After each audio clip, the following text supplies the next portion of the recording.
Hey, this is Tyler Sweat, Accessible Media Specialist for the Iowa Department for the Blind. Today I'm going to be going over BARD Mobile.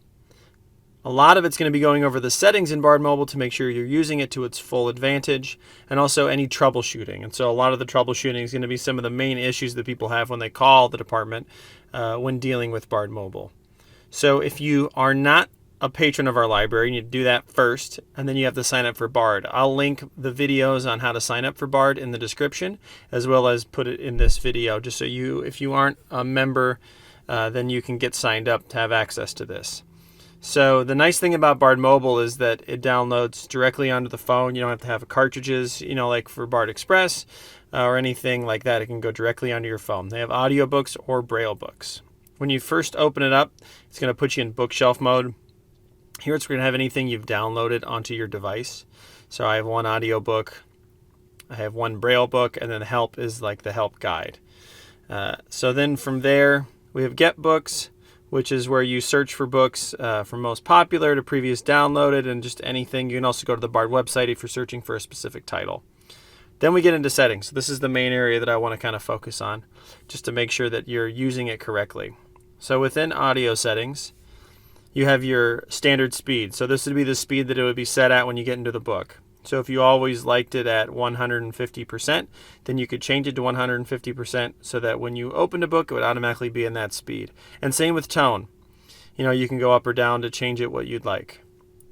Now the next two settings are one of the more important ones. So background, playback. I have that turned on. And so what that allows you to do is that if you exit out of the BARD mobile app, it'll keep playing the book. Auto lock during playback, I have that off. So what that does is that if you have it off, then you can put the phone to sleep and it'll continue to play. But if you have it on, then what will happen is that it will stop playing while when the phone goes to sleep. The other buttons kind of go over skippable. So it controls which items such as sidebar, pages, footers can be played or skipped during normal playback. So if there's a footer, you can change that to skip, and it'll skip over any of those footers or extra things within the audiobook.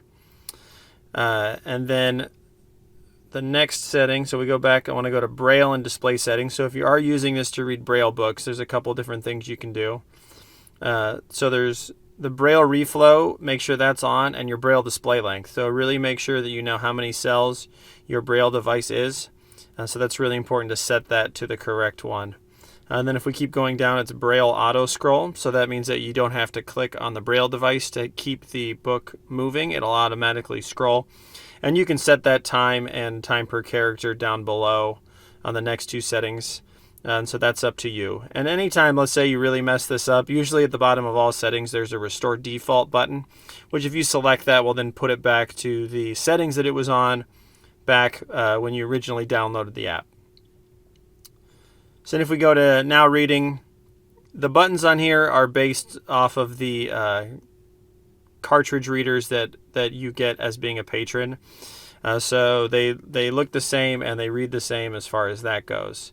There is still a speed option at the bottom where you can change the speed as needed. So it could be a different, if you have a basic setting of 150, but you need to slow it down for a certain paragraph, you can always, that's a dial that you can adjust from there. Now, one more setting I want to go over that's not in the actual app itself. So a lot of times we get calls from people that downloaded a book and click played and it said, you are not authorized to play this title. And so for whatever reason when that happens and you call us and we say you're still active and your password still works, then you might have to reset the app. So to reset the app, you're going to get out of the BARD mobile app. You're going to go to settings in the iPhone and you're going to scroll down. You got to go through a bunch of things. You got to go through all the basic ones. Calendar, phone settings, message settings, all the way down, and eventually the apps that you've downloaded will start to show up. So from there, you're going to find the BARD mobile selection, and you're going to open that up. And there's not a lot of choices on here. The third option down under BARD mobile settings is called Setting Initialization, and there's a button. When you push that button, what it does is that it resets the app, and it's going to force you to sign back into BARD mobile. So you just have to select it once, and then you're going to quit out of this. You're going to go back to your BARD mobile settings. And once you go to there, it's going to bring up the end user license agreement. And it's going to then ask you to sign in again. And usually once you sign in again, that fixes the problem. If you have any questions, feel free to reach out to us. Again, this has been Tyler Sweat, Accessible Media Specialist from the Iowa Department for the Blind. Have a good day.